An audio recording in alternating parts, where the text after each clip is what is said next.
appeal to the Supreme Court of Canada. Less than 2 hours after a unanimous 5-0 decision from BC's Court of Appeal was released, ruling the BC government does not have the jurisdiction to restrict what flows through the Trans Mountain pipeline, a swift response assuring residents the fight isn't over. We believe that we have the right and the authority, constitutionally, except where the federal parliament says we don't, to regulate harmful substances that are brought into British Columbia however they get here.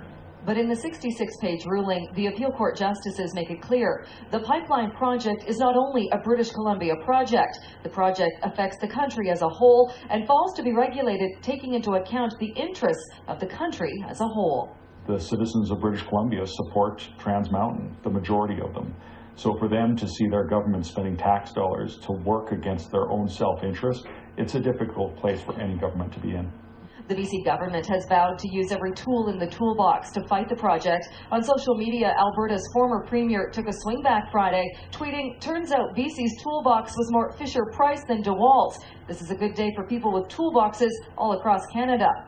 This is an affirmation that Canada is an economic union and that one province cannot block another province's resources and assets. But those opposed to the pipeline expansion in BC say while they are disappointed, they remain committed to halting it.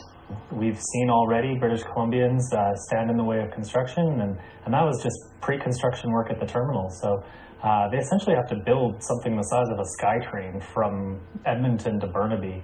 And I think everybody knows how that's going to play out. The federal government has until June 18th to decide the future of the pipeline project. Jill Bennett, Global News. All right, Keith Baldry joins us live with more on where we go from here. Keith, the Premier sounded like he was expecting this result. Yeah, I don't think anybody really had their hopes up that high in the NDP government, even though publicly they were putting on a pretty brave face. So not a big surprise at this ruling. Maybe some surprise it was unanimous. But the Premier today making the point that this is actually a bigger issue, that a lot of the constitutional laws were written a long time ago, and now provincial interests have sort of exceeded where they were at 100 years ago or so. And it involves more than just BC, other provinces trying to exercise their rights as well. Here's the Premier.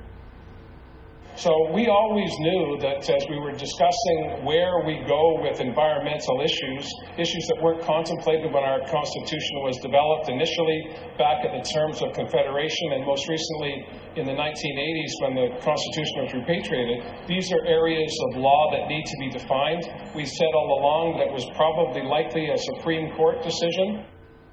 And we don't know when that decision is going to come. It could be months away. As Jill Bennett reported, the federal government expected to decide in late June whether or not to give the green light to the project. It is expected to be a green light. But, folks, this is the only tool left in the toolbox for the BC government. If they lose at the Supreme Court level, then that's it. No more tools to play with.